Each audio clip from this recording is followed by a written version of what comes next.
और अब बात प्रधानमंत्री नरेंद्र मोदी के रूस दौरे की। प्रधानमंत्री मोदी 2 दिन की यात्रा पर रूस पहुंच गए। ये पीएम मोदी की छठी रूस यात्रा है।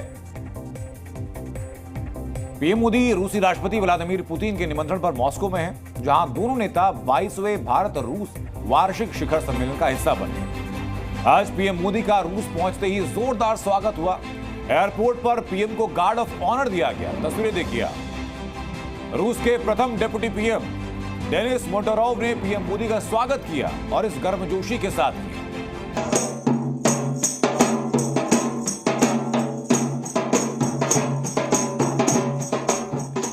लेकिन सवाल यह है कि व्लादिमीर पुतिन और प्रधानमंत्री मोदी जब द्विपक्षीय वार्ता की टेबल पर बैठेंगे तो रूस के डिफेंस गिफ्ट हैम्पर में भारत के लिए क्या होगा, इसकी पहली झलक जरा आप अब देखिए। भारत और रूस में अक्टूबर 2018 में S-400 एयर डिफेंस सिस्टम के लिए डील हुई। 3 S-400 मिसाइल सिस्टम भारत को मिल चुके हैं, 2 अभी आने बाकी हैं। इस पर डील आगे बढ़ सकती है। इसके अलावा Su-57 5th generation fighter jet और दुश्मन के टैंक का काल माने जाने वाले मैंगो शेल्स पर भी डील के सील होने की पूरी उम्मीद है।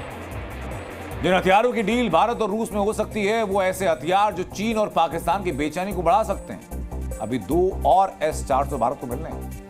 एक बार इस डिफेंस सिस्टम की ताकत पर जरा आप नजर डालिए। S-400 सतह से हवा में मार करने वाला मिसाइल सिस्टम है। यह सिस्टम विमान, ड्रोन, क्रूज मिसाइल हमले को रोकने में पूरी तरीके से सक्षम है। मारक क्षमता 30 किलोमीटर की ऊंचाई के साथ 400 किलोमीटर है। 400 किलोमीटर तक 72 टारगेट को यह ट्रैक कर सकता है। S-400 के कुछ पार्ट्स भारत में बने। इसको लेकर दोनों देश कोई बड़ा फैसला ले सकते हैं, यानी मेड इन इंडिया को लेकर। रूस के डिफेंस गिफ्ट हैम्पर में आसमान का बाहुबली Su-57 भी हो सकता है। अब तक दुनिया में अमेरिका, रूस और चीन के पास 5वीं पीढ़ी का फाइटर जेट है। इस फहरिस्त में चौथा नाम भारत का हो सकता है। बहुत संभव है कि 5वीं पीढ़ी के इस विमान पर भारत और रूस में बात बन जाए। Su-57 की ताकत आपको जरा बता दूं। सुखोई Su-57 रूस का पहला स्टेल्थ एयरक्राफ्ट है। रूस की इस बाहुबली की मैक्सिमम स्पीड 2135 किलोमीटर प्रति घंटा। यह फाइटर जेट 66,000 फीट की ऊंचाई तक जा सकता है। Range 3500 kilometre. 30 मिलीमीटर की ऑटो कैनन गन से लेस है, जो हर मिनट 1500 से 1800 गोलियां दाग सकती है। Su-57 दुनिया के सबसे शक्तिशाली लड़ाकू विमानों में से एक है। ताकत की वजह से ही नेटो देश इसे पहलवान यानी हत्यारा कहते हैं। भारत और रूस की दोस्ती 77 से ज्यादा बसंत देख चुकी है। इस दोस्ती ने तमाम उतार चढ़ावों के बीच एक ऐसी साझेदारी बनाई जो समय की कसौटी पर हर बार खरी उतरती। इसी में डिफेंस डील भी है। Su-57 और S-400 के अलावा मैंगो शेल्स पर भी बात बढ़ने की पूरी उम्मीद है। मैंगो शेल्स क्या है? रूसी रक्षा निर्यात कंपनी रॉसबोरॉन एक्सपोर्ट ने भारत को कवच भेदी क्षमता वाले 3 VBM-17 मैंगो शेल्स का निर्माण शुरू किया। लेकिन अब रूस चाहता है कि इन शेल्स के लिए गन पाउडर भारत में ही बनाना शुरू।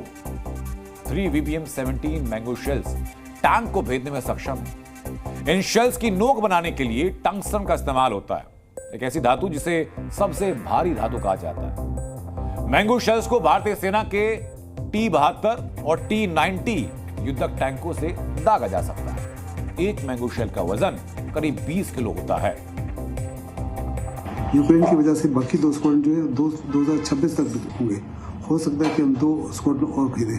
साथ ही साथ जो उसका 5th जनरेशन स्टेल्थ एयरक्राफ्ट है Su-57, जिसके आ जाने से बहुत बड़ा गेम चेंजर होगा हिंदुस्तान के एयरफोर्स के लिए।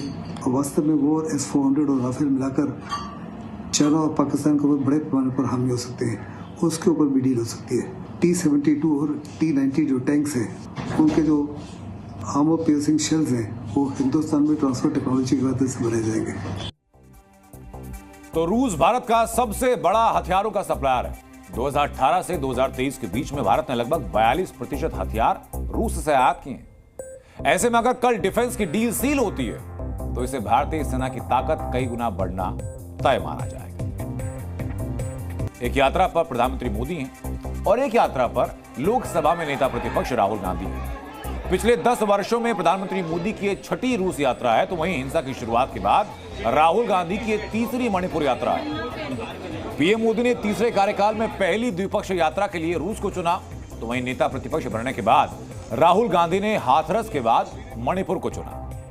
अब इन दोनों ही यात्राओं पर सियासत में बयानों की बरसात है। बीजेपी राहुल गांधी के मणिपुर दौरे की टाइमिंग पर यह कहकर सवाल उठा रही है कि राहुल गांधी तभी मणिपुर क्यों गए जब पीएम मोदी रूस दौरे पर हैं। लेकिन कांग्रेस भी पीएम मोदी के रूस जाने और अभी तक मणिपुर न जाने पर कटाक्ष कर रही है। राहुल गांधी इसका राजनीतिकरण करते हैं। वहां मलहम लगाने की जरूरत है। चुनाव खत्म हो गया, दोनों समुदायों को नजदीक लाने की जरूरत है। संसद में क्या हंगामा किया, नई संसद में प्रधानमंत्री को जवाब नहीं देने दिया, उकसाया उन्होंने मणिपुर पर हमला करें। ये ठीक है क्या? अब राहुल गांधी विपक्ष के नेता हैं, उनसे कुछ जिम्मेवारी की अपेक्षा की जाती है। मणिपुर तो आप जानते ही हैं 3 मई 2023 से जल रहा है, और मणिपुर में जो घटना घटी थी उसका आज हम भुगत रहे हैं। वो जो माहौल जो है मणिपुर में, वो सामाजिक सद्भावना का माहौल नहीं है, शांति का वातावरण नहीं है, वहां कोई प्रशासन का नाम ही नहीं है। तो इस पृष्ठभूमि में, इस संदर्भ में एलओपी का जाना, नेता प्रतिपक्ष का जाना वास्तविक है। वो अपना दायित्व निभा रहे हैं। हर चीज में सियासत ढूंढ लेना ये पॉलिटिकल पार्टीज का काम भी है, मजबूरी भी। लेकिन डीएनए में आपको सिर्फ तथ्य मिलते हैं तो हम आपको पीएम मोदी की रूस यात्रा के बारे में बताएंगे।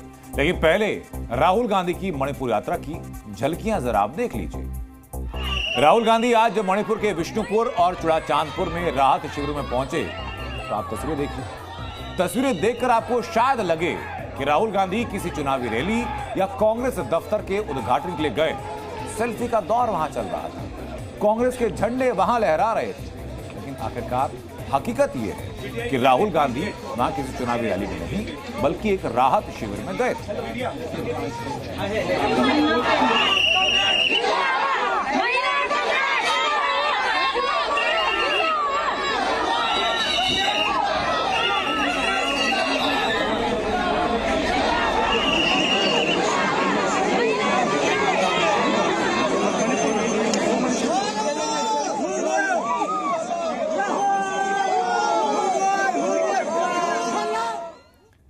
राहुल गांधी की मणिपुर यात्रा का प्रमोशन करने में कांग्रेस पार्टी ने कोई कसर नहीं छोड़ी थी। हिंसा प्रभावित लोगों से राहुल गांधी की मुलाकात के वीडियोस लगातार कांग्रेस पार्टी के ट्विटर हैंडल पर शेयर किए जा रहे थे। राहुल गांधी को मणिपुर के विस्थापितों का मसीहा बताने वाले पोस्टर्स से कांग्रेस पार्टी का सोशल मीडिया प्लेटफॉर्म फुल हो गया।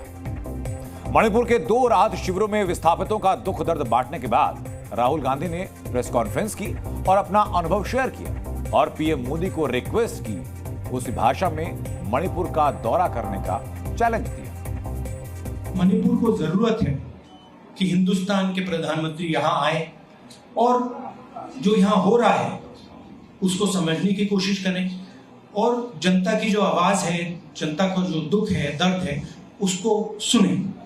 इससे बहुत फायदा होगा, मणिपुर की जनता में कॉन्फिडेंस आएगी। तो मेरी रिक्वेस्ट है कि प्रधानमंत्री को यहाँ आना चाहिए। मणिपुर के लोग भी चाहते हैं, शायद पूरा देश चाहता है कि प्रधानमंत्री यहाँ आकर जनता की बात सुने। जी न्यूज़।